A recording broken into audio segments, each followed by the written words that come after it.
ما شاء الله لا حول ولا قوة إلا بالله العلي العظيم. حسبنا الله ونعم الوكيل، نعم المولى ونعم النصير. أعوذ بالله من الشيطان اللعين الرجيم. بسم الله الرحمن الرحيم. الحمد لله رب العالمين بارئ الخلائق أجمعين. الحمد لله الذي لا يبلغ مدحته القائلون ولا يحصي حقه ولا يؤدي حقه المجتهدون. الذي لا يدركه بعد الحمم ولا يناله غوث الفتن. الذي ليس لصفته حد محدود ولا نعت موجود ولا عجل ممدود ولا وقت معدود. وتر الخلائق بقدرته ونشر الرياح برحمته ووتد بالصخور ميدان أرضه. أول الدين معرفته، ثم الصلاة والسلام على سيدنا ونبينا وطبيب قلوبنا وشفيع ذنوبنا مولانا ومولى الكونين جد الحسن والحسين أبي القاسم محمد. اللهم صل على محمد وعلى آله الطيبين الطاهرين المعصومين الغر الميامين المنتجبين المكرمين المظلومين الذين قال الله تبارك وتعالى في حقهم: إنما يريد الله ليذهب عنكم الرجس أهل البيت ويطهركم تطهيرا. اللهم صل على محمد وآل محمد. ورحمة الله على محبيهم ومواليهم وشيعتهم أجمعين. بسم الله. ولعنة الدائمة على أعدائهم ملعونين. أما بعد، فقد قال الإمام عليه السلام: بنا فتح الله وبنا ختم. محمد وآل محمد صلوات. اللهم صل على محمد وآل محمد. سید الشہداء کے دربار ولید میں مدینہ میں ارشاد فرمائے ہوئے چند کلمات میں سے کلمہ موضوع بحث رہا. ایک اعتبار سے 11 محرم سے اس مشن کی معلمہ جس کو سید سجاد بھی فرماتے ہیں: یا امت انت معلمۃ عالمۃ غیر معلمہ. آقا زادی کی ذات پر بلندتر صلوات.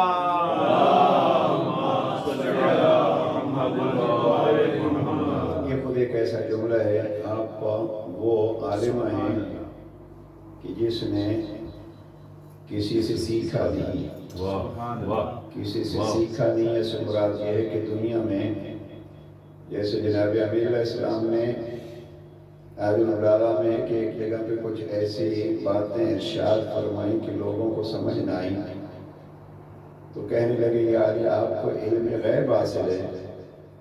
امیر نائب اللہ میں سید رضی نے یہاں لکھا ہے کہ جناب امیر علیہ السلام مسکراتے ہیں اور مسکرا کے فرماتے ہیں: اے بھائی، یہ علم غیب نہیں ہے، یہ سکھانے والے کا سیکھا ہوا علم ہے. یعنی پیغمبر اکرم کی طرف یہ سکھانے والے کا سیکھا ہوا علم ہے. اب جب ہم جناب امام چہاروں کا یہ جملہ پڑھتے ہیں: یا امت انت عالمۃ غیر معلمہ. اے پھوپھی اماں، آپ وہ عالمہ ہیں کہ جس کو کسی نے سکھایا نہیں ہے. یعنی دنیا میں کوئی ان کا معلم نہیں ہے، یہ ان سے سیکھ کے آئے ہیں جن کو خدا سکھاتا ہے. بلندتر صلوات. اللهم صل على محمد وآل محمد. اب یہ چاہ رہا تھا کہ یہ 2 مجالس جناب سیدہ کی کسی فرمان کے تحت گفتگو ہو، لیکن ادھر وہ ہمارا موضوع بھی پائے تکمیل تک نہیں پہنچا. ان کو جوڑ رہا ہوں. شہید کربلا نے دربار ولید میں کہا تھا: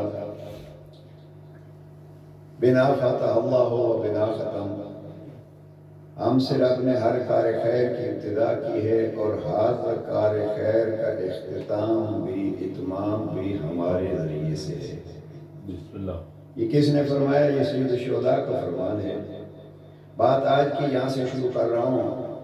اے شہید کربلا، اے وقت کے معصوم امام، یہ آپ کا فرمان تو ہے، لیکن آپ کے مشن کے حصے ہیں۔ ایک حصہ جو آپ نے مدینہ سے یہ جملہ کہہ کے دربار ولید میں کہا تھا، وہاں آپ نے بنا فتح اللہ کہا، لیکن کربلا کی 10 محرم کو یہ مشن ختم تو نہیں ہوا، بلکہ آپ کا تو یہ مشن 10 محرم کو کربلا میں ایک مرحلے پہ آ کے تمام ہوا، لیکن اسی کو بنا فتح اللہ ہر کار خیر کی اور ہر اچھائی کی اس مشن کو لے کے شام کے دربار تک پہنچانے والی بیوی بھی تو آپ کے ساتھ ہے۔ لہذا میں اس کو یوں کہنا چاہتا ہوں کہ جو جملہ جناب سید الشہداء نے بنا فتح اللہ و بنا ختم کی صورت میں دربار ولید میں کہا تھا، اسی کو لے کے جناب زینب کبریٰ نے دربار ابن زیاد اور دربار یزید میں پہنچا کے کہا جو کل میرے بھائی نے بات کی تھی میں اس کو تمام کر رہی ہوں۔ بسم اللہ۔ بلندتر صلوات۔ اللہم صلی علی محمد و آل محمد۔ اب ادھر تفصیل میں جانے کا وقت نہیں عزیزان، میں نے ضمناً عرض کیا تھا کہ جہاں یہ جملہ امام نے فرمایا تھا بنا فتح اللہ و بنا ختم، وہاں ولید تھا اور ساتھ مروان ابن حکم تھا۔ یہاں جب امام کچھ جملات کہہ کے باہر نکلنا چاہتے تھے تو مروان نے کہا تھا کہ ولید نہ جانے دے، یہی قتل کر دے، اور یہاں جناب امام کا جو جملہ نقل کر چکا ہوں کسی مجلس میں، امام نے فرمایا تھا یبن زرقا، اے نیلی آنکھوں والے کے بیٹے۔ اب یہ زرقا کون ہے؟ اور یعنی مروان کی دادی کا نام لے کے جو ایک خاص بہرحال کردار کی مالکہ تھی، تو امام نے سید الشہداء نے توجہ فرمائیے گا، جناب سید الشہداء نے مروان کی دادی کا نام لیا، یہ اور وہ ایک خاص کردار کے حوالے سے نام لیا۔ اب یہ دربار ولید ہے، بنا فتح اللہ کے مشن کو جاری رکھنے کے لیے اسی جرت کو اگر دیکھنا ہے تو جا کے دیکھیے کربلا کی لٹی ہوئی بیوی نے جب دربار ابن زیاد میں کوفہ پہنچتی ہے تو اس نے کہا الحمدللہ الذی قتلکم، حمد ہے اس اللہ کی جس نے آپ کو قتل کیا، آپ نے ذلیل کیا۔ وہاں بیوی فرماتی الحمدللہ الذی اکرمنا بنبیہ، نہیں ابن زیاد بات یہ نہیں ہے، بات وہ ہے ہم اس کے لیے ہے جس نے ہمیں اپنے نبی کے ذریعے سے عزت بخشی ہے۔ اب ذرا ان دو درباروں کو بتائیے، وہاں مروان نے کہا تھا کہ قتل کر دے، یہاں بھی جب قتل کی باری آئی اور بات آئی ابن زیاد کے دربار میں کوفہ میں تو جناب سیدہ نے ایک جملہ کہا اور بی بی فرماتے ہیں یبن مرجانہ، اے مرجانہ کے بیٹے یہ کہاں ہو سکتا ہے اور یہ کیسے ممکن ہے؟ بس عزیزوں میں اس کو جمع یوں کر رہا ہوں، جرأت علوی کا نمونہ مدینے میں اور دربار ولید میں اگر حسین تھے تو کوفہ میں اسی جرأت علوی کی اور بنا فتح اللہ کی وارثہ کا نام زینب کبریٰ۔ ثانی زہرا کی ذات پر بلندتر صلوات۔ اللہم صلی علی محمد و آل محمد۔ یہ گھرانہ ماشاءاللہ، واہ۔ سفین میں جناب امیر المؤمنین نے عمرو بن عاص کو کچھ اس نے ایسی بات کی تو جو وہاں جناب امام نے فرمایا اور یہ نحل البلاغہ میں الفاظ ہیں عجبا لابن النابغہ، وہاں اس کی ماں کا نام لیا، عمرو بن عاص کی ماں کا نام لیا۔ اب یہ جرأت کے نمونے میں کہاں تک؟ اس لیے کہ الذین یبلغون رسالات اللہ ویخشونہ ولا یخشون احدا الا اللہ، جو اللہ کی رسالت کا پیغام لے کے نکلتے ہیں اور اللہ کا خوف دل میں رکھتے ہیں، پھر وہ کسی اور کا خوف دل میں نہیں رکھتے۔